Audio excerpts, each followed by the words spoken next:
Buenos días, buenas tardes o buenas noches, depende de la hora en la que me estén viendo. Un saludo cordial. Les saludo David Acosta, médico microbiólogo. Disculpen, médico microbiólogo.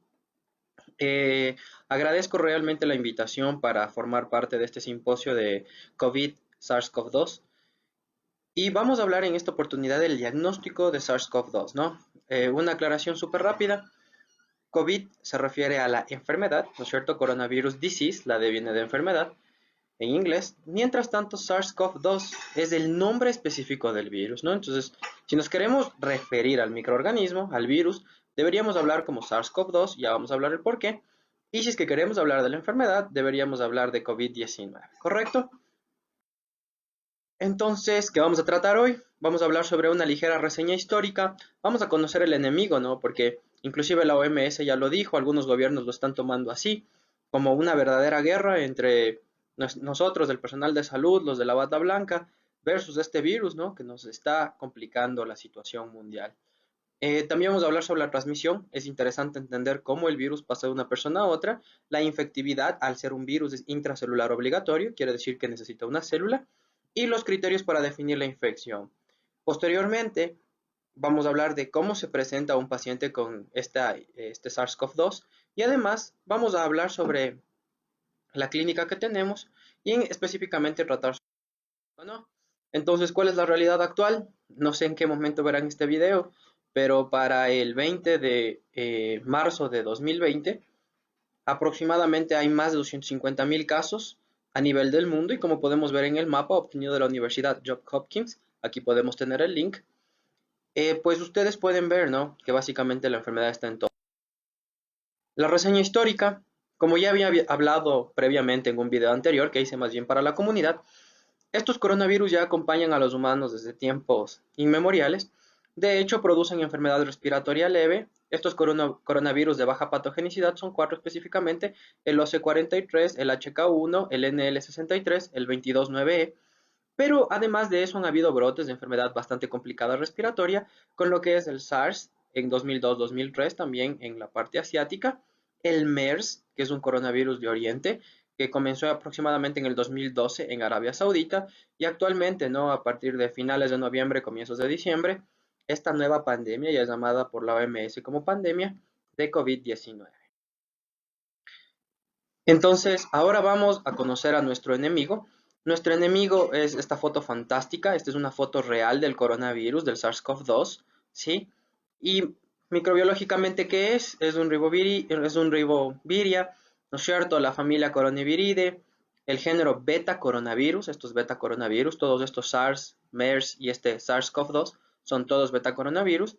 La especie va a ser coronavirus relacionado a SARS, la subespecie va a ser nuestro SARS-CoV-2, ¿no es cierto? Y va a tener dos tipos, L y S, aunque no es el objetivo de nuestra charla, explicaría por qué en algunos pacientes, pese a que ya tuvieron la infección, vuelven a tener la misma, ¿no?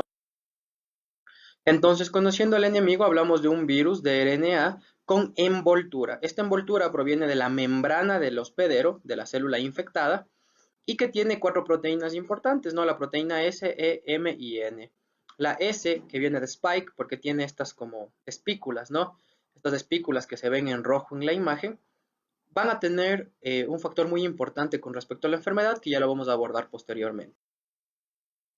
La transmisión, entonces, este virus, ¿no? Este virus de RNA, ¿cómo se transmite? Se transmite de persona a persona. La infectividad más importante hasta ahora descrita en todas las bibliografías, OMS, y aquí les traje la del CDC, refiere que es una infección de persona a persona. Entonces, una persona con sintomatología respiratoria a través de las gotículas, porque se transfiere a través de gotitas. A través de estas gotitas sale el virus hacia una persona susceptible y produce la enfermedad. Ya vamos a ver un poco más adelante cómo. La pregunta es, ¿las superficies juegan un rol importante? ¿Realmente es un rol secundario o terciario? No lo digo yo, lo dice el propio CDC, que podría ser posible la infección, especialmente si el virus se mantiene viable y nosotros tocamos esa superficie y nos llevamos esa mano con la que tocamos la superficie tanto a cavidad oral, cavidad nasal o ojos, ¿no? Porque la mucosa conjuntival también puede ser un lugar de infección. Con respecto a las superficies, inclusive tuvimos una discusión bastante interesante con una médica infectóloga, me parece que es pediátrica, con respecto a la durabilidad en una superficie y la infectividad en el mismo. Para esto, hace poco tiempo salió en el New England Journal of Medicine un artículo con respecto a la estabilidad tanto en aerosoles como en superficies de estos SARS-CoV-1 y SARS-CoV-2, ¿ya? ¿Qué nos dice este artículo? Nos dice que en el aire, en forma de aerosol, con el inóculo conocido que ellos utilizaron en este estudio, se puede tener una durabilidad de hasta 3 horas. Pero hay que leer todo el artículo, porque dentro del artículo refieren una mediana, porque acuérdense que estos experimentos se hacen con varias repeticiones. La mediana fue de 1.1 a 1.2 horas para aerosoles. ¿Qué quiere decir esto? Una persona podría dejar en el ambiente en el que estuvo y tosió estos aerosoles hasta 3 horas y una mediana de 1.1 a 1.2 horas, ¿correcto?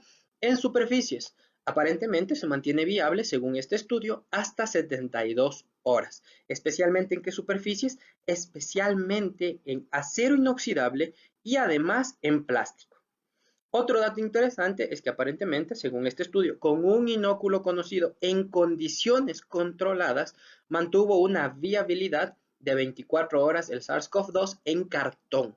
¿Correcto? Entonces, nuestras historias clínicas, nuestras carpetitas que utilizamos al pasar visita, podrían ser virtualmente un fomite y podría haber riesgo siempre y cuando el virus se mantenga viable, toquemos esa superficie con una carga viral adecuada y la coloquemos en mucosa oral, nasal o inclusive conjuntival. La infectividad va a darse, ¿no es cierto?, como dijimos, a través de estas gotículas que llevan los virus. Los virus no viajan solos. Es una infección a través de gotitas respiratorias. Cuando hablamos salen pequeñas gotas que inclusive no vemos y si es que el paciente estuviera infectado, estas gotitas llevan, transportan, ¿no es cierto?, este virus hacia la mucosa de una persona susceptible. Cuando llega esta mucosa, ¿qué pasa? Las células, especialmente del epitelio respiratorio, tanto alto como bajo, tienen un receptor, que en inglés es el HAC2, que en español es el famoso receptor de enzima convertidora de angiotensina 2. Este receptor se liga a la proteína S, recuerden estas espículas que habíamos hablado, en la imagen anterior se veían rojas, y estas espículas a través de sus subunidades S1 y S2 ayudan al ingreso. Primero se liga a través de la S1 y la S2 ayuda a que se fusionen, se junten la, eh, la superficie viral con la superficie celular infectable. Entonces, ¿y ahora? Estos AC2, ¿dónde nomás hay? Solamente hay en el pulmón, nos mantenemos tranquilos, solo es enfermedad respiratoria. Bueno, predominantemente se encuentra en células epiteliales alveolares pulmonares y en enterocitos del intestino delgado. AC2, estos receptores, o ECA2 en español, estuvieron presentes en células endoteliales, arteriales y venosas y en células del músculo liso arterial en todos los órganos que este estudio analizó.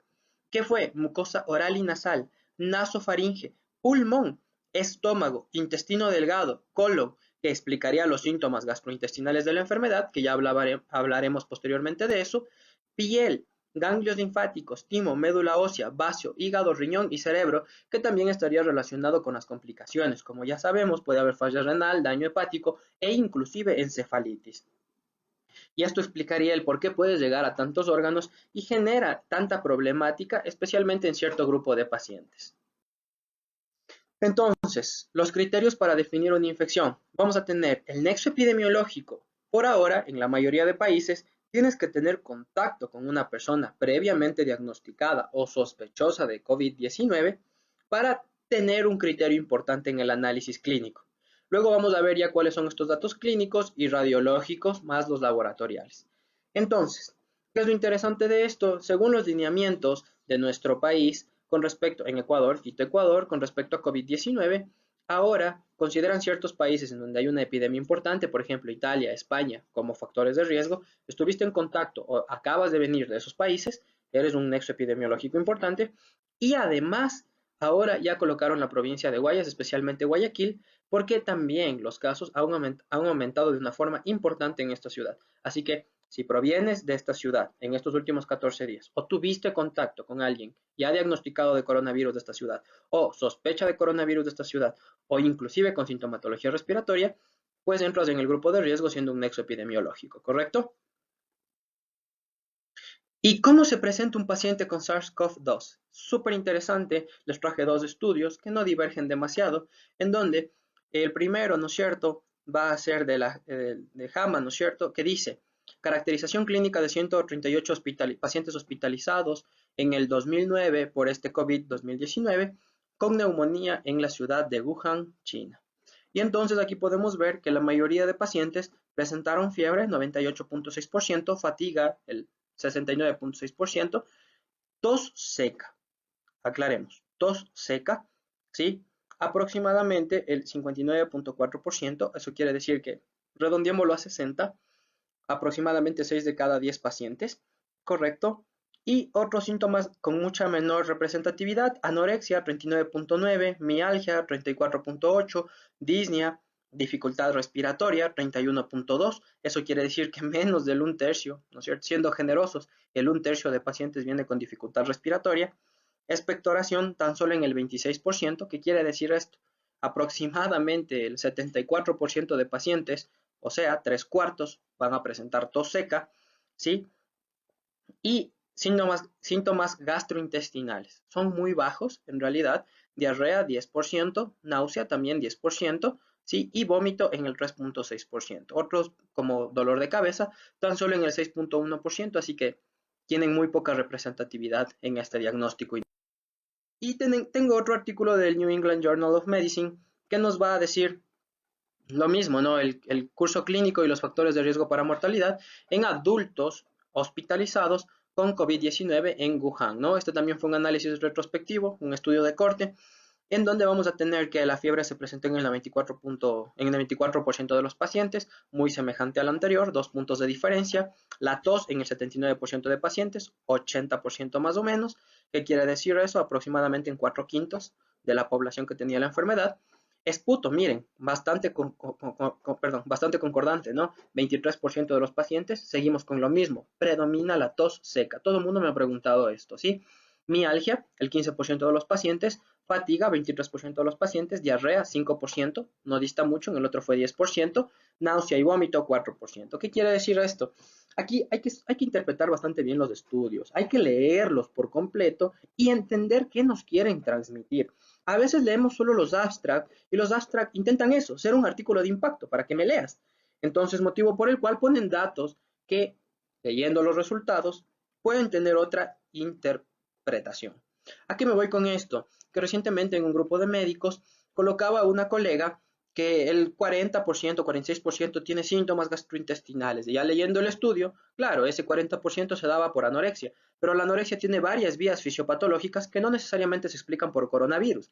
Entonces, la pregunta es, ¿tomamos en cuenta ese 40% como síntoma gastrointestinal? Ya analizando solamente diarrea, náusea y vómito, el estudio concluye que tan solo el 20% tuvieron síntomas gastrointestinales. Entonces, hay que tener cuidado con lo que nos quieren decir y hacer una interpretación adecuada de esto, ¿correcto? Entonces, básicamente nos quedamos con fiebre, tos y, aunque la disnea es muy baja, lo que le caracteriza a SARS, al síndrome agudo respiratorio severo, es una disnea. Entonces, básicamente los criterios importantes serían fiebre, tos seca, podría ser en expectoración aproximadamente en el 20% de los pacientes, ¿sí? Y perdón, y la disnea. En algunos casos, atentos, podría también tener síntomas gastrointestinales como anorexia, ojo ahí, anorexia, sí, diarrea y vómito. Entonces, la severidad. Esto es súper interesante también, ¿no? No es tan así como nos decían. Ya estudiando este estudio retrospectivo, podemos ver que pacientes que tuvieron, de lo total admitido y que se estudiaron en este caso, ¿sí? Pacientes que tuvieron sintomatología general, esto quiere decir una sintomatología leve respiratoria que podían haber sido manejados ambulatoriamente en su casa, ¿sí? 38%, severos 35% y críticos que fueron a terapia intensiva 28%. ¿Qué quiere decir esto? Que no es tan fácil como nos pintan afuera, ¿no?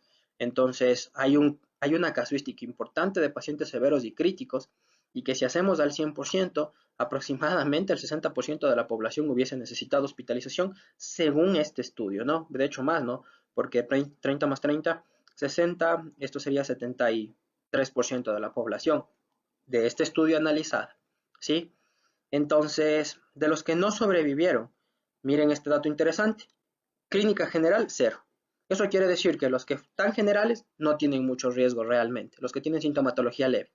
Severa 22% y crítica el 78%. Quiere decir que si ya entró a crítico, el paciente desde que fue tamizado entró como crítico, fue a UCI, el paciente tiene muy mal pronóstico, ¿correcto? Y de los supervivientes, ¿no es cierto?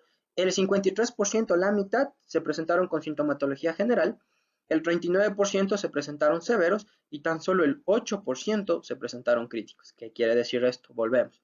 Si entra a terapia intensiva, muy baja probabilidad, ¿no?, de que el paciente salga de una forma adecuada. Aquí tenemos 8%, está muy claro el estudio. Y la P es menor a 0.001, no importante. Entonces, además de la clínica, ¿no es cierto? Porque esa clínica es inespecífica, tos, fiebre, puede venir cualquier paciente con otras patologías que no necesariamente es este COVID-19. Entonces, tenemos los hallazgos laboratoriales, diagnóstico por imagen y diagnóstico definitivo. Vamos primero con el laboratorio, que puede demorarse un poco menos y es un poco menos riesgoso. Ya vamos a hablar por qué hablamos de más bajo riesgo. Entonces, en el diagnóstico laboratorial se debe analizar, bueno, en este estudio es súper interesante, ¿sí? Les dejo también aquí el link, la imagen tiene el link, ustedes le dan un clic y les va a llevar al estudio. Pero, ¿qué es lo que nos dice este estudio? Básicamente, en lo que veo que había, ¿no?, mayor comentario a nivel general en la población médica es perfil hepático, perfil renal, biometría y PCT, ¿no? Entonces, vamos con la biometría. Analizando la biometría, ¿sí? Realmente es verdad, la mayoría de estudios dicen que puede haber una leucopenia, baja de leucocitos, con una linfopenia, baja de linfocitos, correcto, pero esto no se da en todos los casos. Inclusive hubieron casos que presentaron linfocitosis. Entonces, cuidado ahí. Si tengo un paciente que me cumple los síntomas, más nexo epidemiológico y tiene una leucopenia más linfopenia, vamos poniéndonos atentos porque ya está con un diagnóstico clínico más laboratorial con altísima probabilidad de coronavirus, ¿no? COVID-19. Correcto. Entonces, las demás células, además de los linfocitos, no se ven bajos y como podemos ver aquí, ¿no? Realmente la linfopenia es la que más nos llama la atención, ¿sí? El valor fue medio de 0.8, ¿sí? Y eso se mantuvo tanto en pacientes hospitalizados que no estuvieron en UCI como pacientes que fueron a UCI. Así que es un muy buen factor fijarnos en la leucopenia, especialmente de la leucopenia, la linfopenia, ¿no? Entonces, atentos aquí. ¿Sí? Vamos, leucopenia más linfopenia. Listo. Continúa. Lactato deshidrogenasa, como podemos ver, se vio incrementada tanto en pacientes que fueron a UCI como en pacientes hospitalizados, ¿sí? Entonces, otro factor súper importante es la lactato deshidrogenasa, ya bastante elevada, especialmente en los pacientes que no fueron a UCI. La procalcitonina, ¿no? Todo el mundo nos refería a esta procalcitonina, es verdad. El punto de corte es menor a 0.05 y se vio, por ejemplo, en los que fueron a UCI 49, mientras que el valor para los que no estuvieron en UCI fue de 27. Creatinina. Bueno, aquí utilizan otra unidad de medidas que es micromol sobre litros, ¿ya? Y básicamente la creatinina se mantuvo en valores normales, ¿no? Tanto en los dos grupos y de forma general. Entonces, la famosa ALAD, o también llamadas las famosas enzimas hepáticas, ¿no? ALAD y ASAD, pues realmente no tuvieron mayor modificación, a excepción, ¿no es cierto?, de la aspartato aminotransferasa, ¿sí?, en el grupo de pacientes hospitalizados, que fue levemente alta, de 30 a 70, con una media de 52, ¿no?, cuando el punto de corte es 40. Y ahora sí, diagnóstico por imagen, súper loco porque salió un estudio que básicamente le dice, le recomienda y a todo el mundo le hace asustar, no hágale TAC porque la TAC le va a diagnosticar más rápido que el hisopado. Sí y no. Hay que tomar estos datos con mucho cuidado y adaptarlos a nuestra realidad. Súper interesante. Los pacientes en la tomografía de tórax con COVID-19 presentan con mayor frecuencia opacidades en vidrio esmerilado con o sin anormalidades consolidantes consistentes con una neumonía viral con un patrón más bien intersticial, evidentemente. ¿Correcto? Lo interesante de esto, ¿sí? Lo interesante de esto es que debes poner atención en que llevarle a un paciente al cuarto de tomografía representa un riesgo. Si es que recordamos lo de las superficies y el paciente va tosiendo y se quita la mascarilla o toca su boca y toca diferentes superficies, va a dejar ahí el virus. Entonces, por cada paciente que vaya a tomografía, debería desinfectarse. Entonces, hay que estar atentos con esto de la tomografía. En realidad sí tiene una buena sensibilidad comparada con PCR, lo pueden revisar en el estudio, pero la aplicabilidad es compleja, porque realmente la mayoría de hospitales no paran de tener otros pacientes por COVID.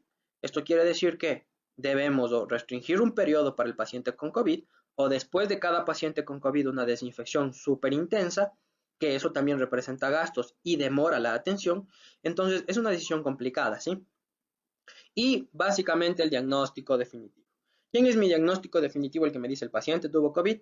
Básicamente es una técnica de amplificación de ácidos nucleicos. Hay varias técnicas y específicamente para este virus, acuérdense que es un RNA. Entonces necesita un PCR en tiempo real por retrotranscriptasa inversa. ¿Qué quiere decir esto?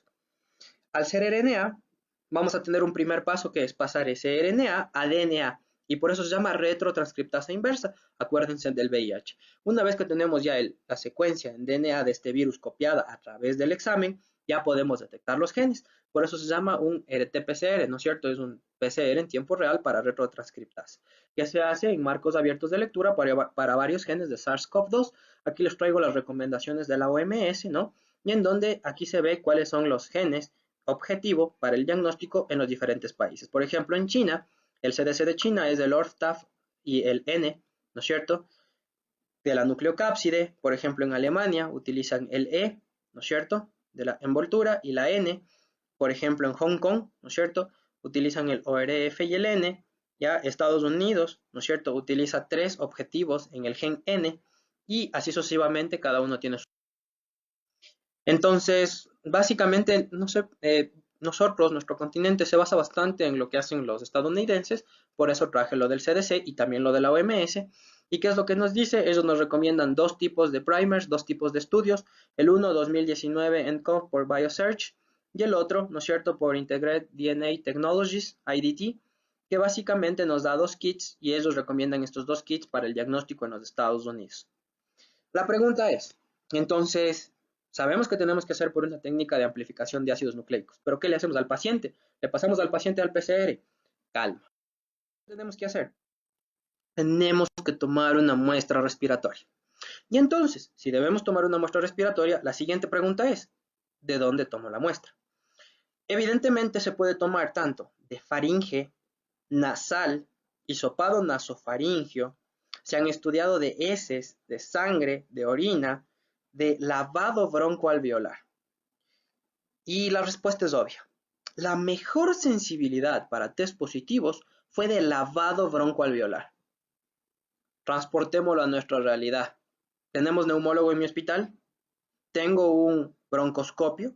¿Puedo hacer este lavado? ¿Qué riesgo implica hacer este lavado? Porque voy a tener secreciones directas de mi paciente y yo tengo que estar súper cerca manejando el broncoscopio.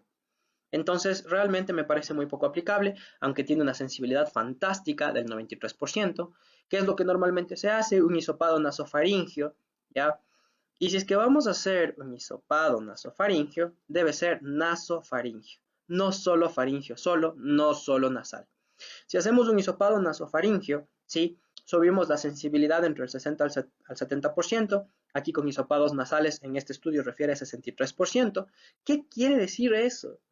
Si el paciente es positivo, me va a detectar solamente en 6 de cada 10 casos, 63%. Y entonces pueden haber muchos pacientes que ustedes digan, pero tiene el nexo, ya fue diagnosticado el familiar, tiene toda la clínica, el patrón radiológico, etcétera, etcétera. ¿Por qué el hisopado no me sale positivo? Y es por la sensibilidad que tiene su muestra. Entonces debemos estar atentos, ¿sí? Atentos y tenemos que correlacionar todo, clínica, laboratorio, TAC, en caso de que fuera posible.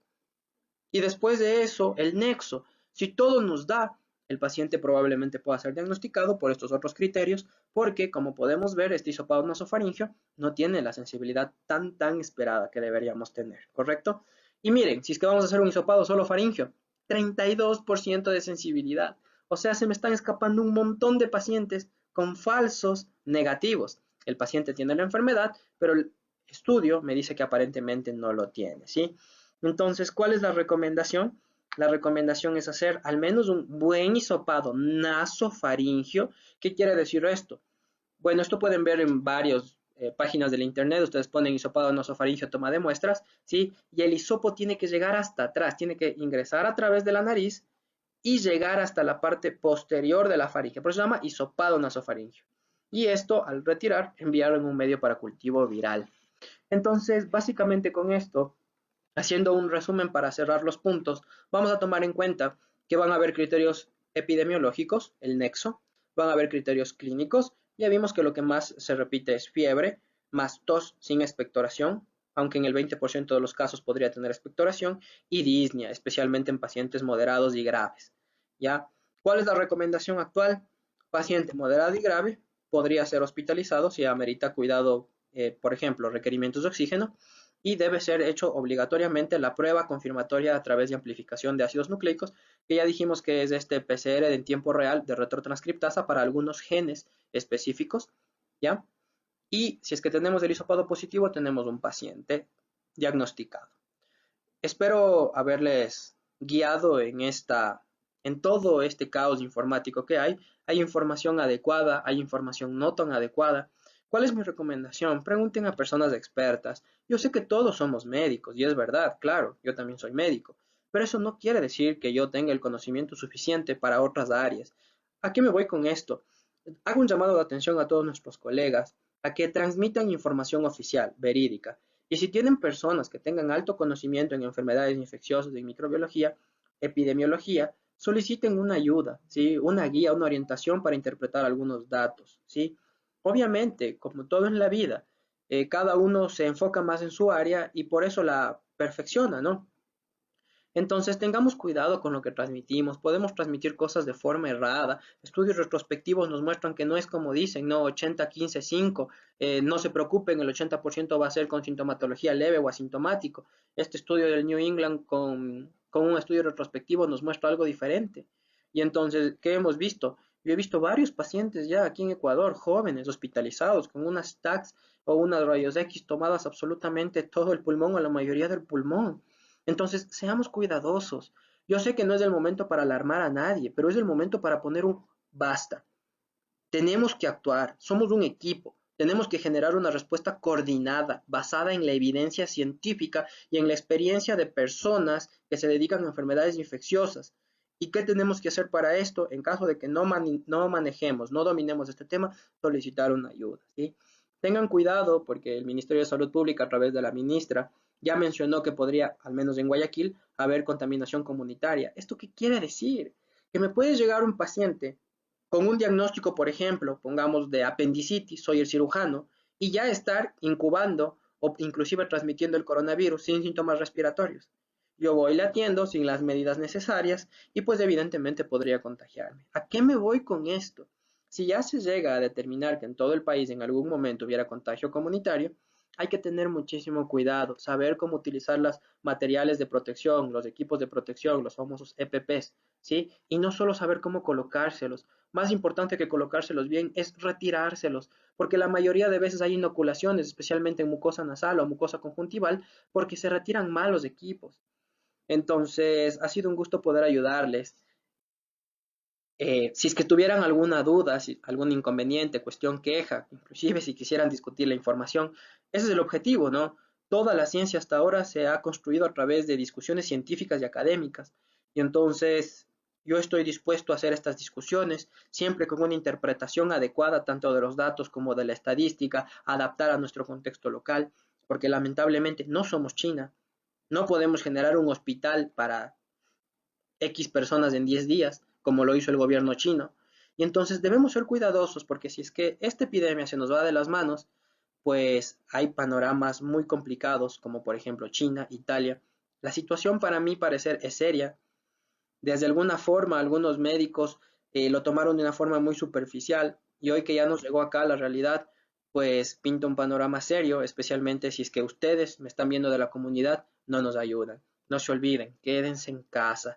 Mientras menos expuestos estén, la transmisión primordial, principal es interpersonal. Si yo no me pongo en contacto con alguien de coronavirus, no voy a tener la enfermedad.